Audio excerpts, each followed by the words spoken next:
시청자 여러분 안녕하십니까? 헬로티비 뉴스입니다. 인천에서 제기된 전자칠판 보급 사업 납품 비리 의혹 사건과 관련해 뇌물을 주고받은 혐의로 구속된 현직 인천시 의원 2명과 전자칠판 업체 대표가 결국 재판을 받게 됐습니다. 하지만 여전히 전자칠판 관련 수사는 진행 중인 가운데 수사가 확대될 가능성까지 제기되고 있는데요. 자세한 내용 송효찬 기자가 취재했습니다. 인천에서 제기된 전자칠판 보급사업 납품 비리 의혹. 이번 사건으로 현직 시의원 2명이 재판에 넘겨졌습니다.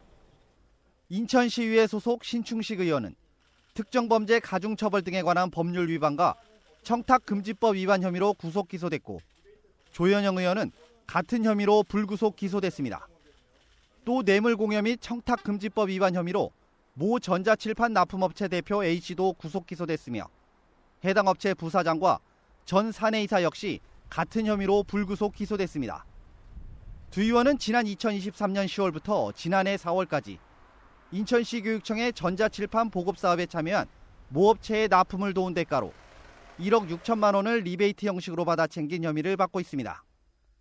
당시 인천시의회 교육위원회 위원장과 부위원장이었던 이들은 해당 업체로부터 학교 관계자를 연결해주고 시의회 예산을 통과시켜달라는 취지의 청탁을 받고 인천시 교육청에 전자칠판 예산안을 부의하도록 요구한 후 예산안 의결을 통과시킨 것으로 알려지고 있습니다. 이후 해당 업체는 20억 원 상당의 제품을 22개 학교에 납품한 것으로 파악됐습니다. 문제는 학교 관계자도 포함됐다는 것. 인천의 모 학교 교관 B씨는 시의원들과 함께 인천시 교육청의 전자칠판 보급 사업에 참여한 특정 업체에 납품을 도운 뒤 대가성 금품을 수수한 혐의로 불구속 송치됐습니다. 의회와 학교, 업체 간 비리가 하나둘 나오기 시작하자 경찰은 수사 범위를 확대하는 분위기입니다. 현재 다른 시의원 2명에 대해서도 내사가 진행 중입니다. 이에 지역 시민사회단체는 관련자들이 더 없는지 철저히 밝혀내 엄중 처벌해야 한다고 강조하고 있습니다. 일단은 시의회와 교육청이 이런 문제가 재발되지 않게끔 하는 어떤 구체적인 대책을 만드는 게 좀 필요할 것 같고요. 그리고 이 수사 내용들이 계속 고구마 줄기처럼 확대되고 있는 상황인데, 의혹 해소 차원에서라도 수사당국이 엄중하고 철저하게 수사를 하는 것이 맞다고 봅니다. 전자칠판 납품 비리로 얼룩진 학교 현장. 또 다른 납품 비리는 없는지 성역 없는 수사가 요구되는 시점입니다. 헬로티비 뉴스 송희차입니다. 윤석열 전 대통령 파면에 관한 현수막을 철거당한 사실에 격분해 부천시 공무원들을 비난했다가 공무원 노조에게 고발당한 김광민 경기도 의원이 부천시를 향한 비판을 이어가고 있습니다. 김광민 경기도 의원은 최근 SNS에 이재명 비난 현수막은 방치하고 탄핵 환영 현수막만 철거하는 부천시는 납득할 만한 설명을 해달라고 지적했습니다. 또 시장 출마 선언을 하지도 않은 저를 후보로 지명하고 고발을 불사하며 낙선운동을 암시하는 부천시 노조의 정치 행위와 조용익 시장의 의중이 전혀 상관없어 보이지 않는다면서 조 시장에게 입장을 밝혀줄 것을 요청했습니다.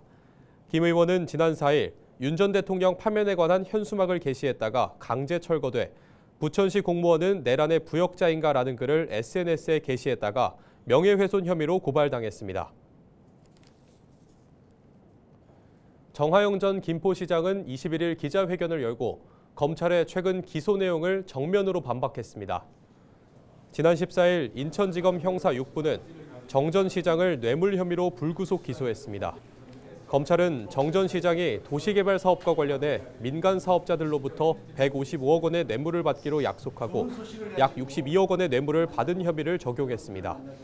이에 대해 정 전 시장은 아무런 증거도 없이 관할권도 없는 인천지검이 기획 수사를 하고 있다고 주장했습니다.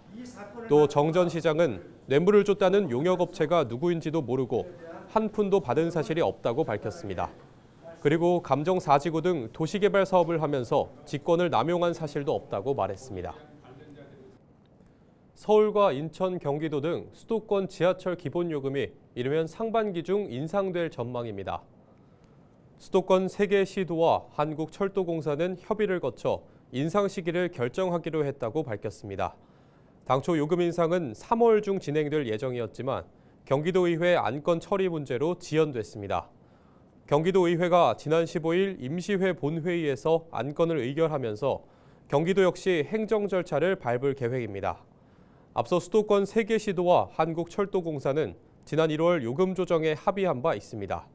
기존 1,400원의 기본 요금을 150원 인상한 1,550원으로 올리기로 했으며 이르면 6월 인상이 유력한 상황입니다. 수도권 3개 시도와 공사는 이르면 이달 안에 정책 기관 협의를 통해 요금 인상 시기를 논의할 방침입니다.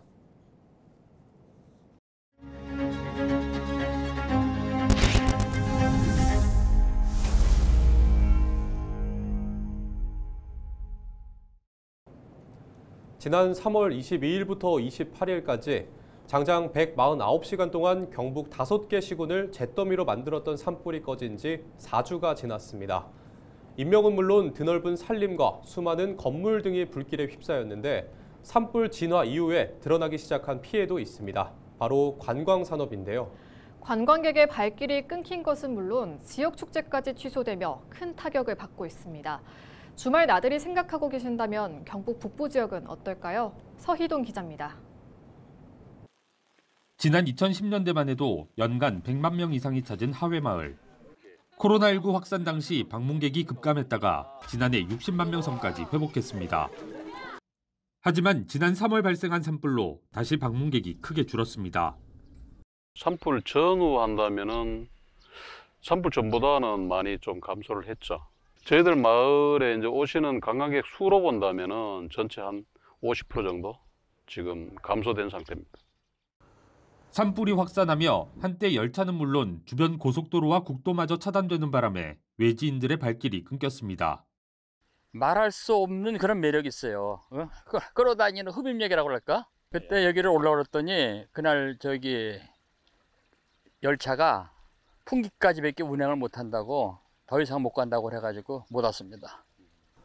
경북에 산불이 발생했던 지난 3월 피해 지역 5개 시군의 주요 관광지점 입장객 통계를 보면 지난해 같은 기간에 비해 평균 약 18%가 감소했습니다. 불은 꺼졌지만 상황은 마찬가지고 이후 전망도 밝지 않습니다. 청송 주황산과 달기 약수터 등 유명 관광지들이 피해를 받고 무엇보다 지역 축제가 사라진 여파가 클 것으로 보입니다. 안동시의 경우 올해 3월 한 달 동안 축제나 행사장에 방문한 인원수가 지난해와 비교해 81.5%나 감소했습니다. 산불이 시작됐던 의성군에서도 3월 대표 축제인 산수유 축제가 취소됐고 수많은 인파가 몰리던 지역별 봄꽃 축제 등 4월에도 경북의 수많은 행사가 취소되거나 연기됐습니다. 경상북도는 산불 피해 지역민들의 고통을 덜고 활력을 되찾기 위해 관광을 지역 경기 회복의 중심축으로 삼겠다고 밝혔습니다. 피해 지역을 찾아 봉사를 하고 여행을 하는 철도관광 및 기부여행, 자원봉사자를 대상으로 한 특별 관광 상품을 함께 운영하는 한편 숙박 할인 쿠폰 발행, 온라인 관광 상품 할인 판매 등 전국에서 피해 지역을 방문할 수 있도록. 산불의 직접적인 피해뿐만 아니라 이후 이어지는 관광 부진의 어려움마저 겪고 있는 경북.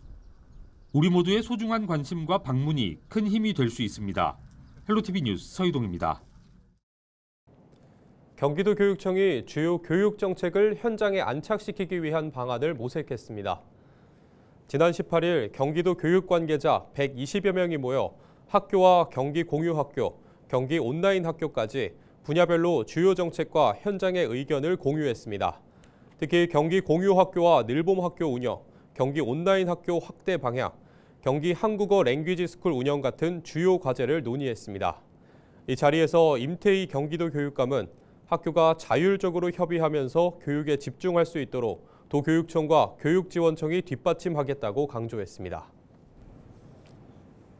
한편 같은 날 임태희 경기도 교육감은 토론회 시작에 앞서 서울대 교수회가 제안한 교육개혁 제안을 정면 반박했습니다. 임 교육감은 최근 서울대 교수회가 제시한 수능 확대 방안은 미래교육 방향성과 정면으로 배치되는 내용이라고 비판했습니다. 무엇보다 교육부가 서논술을 확대하고 서열보다 절대평가 방향으로 2028년 개편안을 미리 내놓은 상황에서 현재 추진 중인 대입개혁과도 맞지 않는 흐름이라고 덧붙였습니다. 임 교육감은 수능 확대는 시험 부담을 높여 사교육만 증대시킬 것이라며 대입 개혁을 주도적으로 추진해온 교육감의 입장에서 맞지 않는 제안이라고 선을 그었습니다. 서울대 교수회는 학생 선택권을 확대한다 하는 차원에서 수능을 3 내지 4회 치르는 방안을 좀 제시를 하고 있습니다. 저는 서울대학교 교수회가 과연 우리 유초, 중, 고등학교, 특히 고등학교의 교육 현장을 알고 하는 얘기인가 하고 좀 묻고 싶어요. 저희는 궁극적으로 수능은 자격시험화해야 한다고 지금. 국토교통부 대도시권 광역교통위원회가 오는 6월 개통을 앞두고 영업 시운전 중인 인천 지하철 1호선 검단 연장선을 점검했습니다. 강희엽 대광위원장은 지난 18일 아라역에서 검단 호수공원역까지 열차에 직접 탑승해 운행 상황을 점검했는데요. 공사 관계자들에게 안전한 개통을 최우선으로 하고 승강장 등 다중이용시설에도 미비함이 없도록 챙겨달라고 강조했습니다. 인천 1호선 검단 연장 사업은 계양역에서 아라역과 신검단 중앙역, 검단 호수공원역까지 약 6.8km 철도 구간을 연장하는 사업으로 현재 98.5%의 공정률을 보이고 있습니다. 경기도 내 휘발유 가격이 11주 연속 하락세를 이어가고 있는 것으로 나타났습니다. 한국석유공사 유가정보서비스 오피넷에 따르면 4월 셋째 주 경기도 평균 휘발유 판매 가격은 리터당 1,639원으로 전주 대비 13.07원가량 하락했습니다. 이는 전국 평균 1,644.8원보다 5.8원 낮은 수준입니다. 자동차용 경유 가격도 하락세입니다. 경기도 평균 경유 가격은 리터당 1,503.49원으로 전국 평균 1,511.2원보다 7.71원 저렴했습니다. 경기도가 다음 달 20일까지 도내 시군 한국석유관리원과 함께 화물자동차 유가보조금 부정수급 합동점검을 실시합니다. 의심주유소 41곳과 화물차주 주유 562건을 대상으로 유가보조금 카드 부정사용 등을 단속하고 위반 적발된 보조금 환수와 행정처분 등 조치할 방침입니다. 경기도는 지난해 화물차 기준 2,063억 원을 지급했습니다.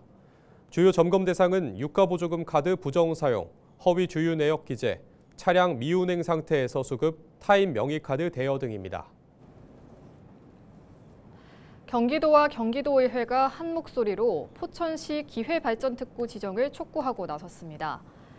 경기도는 경기도의회를 통과한 포천시 등 경기 북부 접경지역 기회발전특구 지정 촉구 결의안이 국무총리실, 국회 및 중앙부처에 지난 16일 공문을 통해 전달된 것을 확인했다고 밝혔습니다.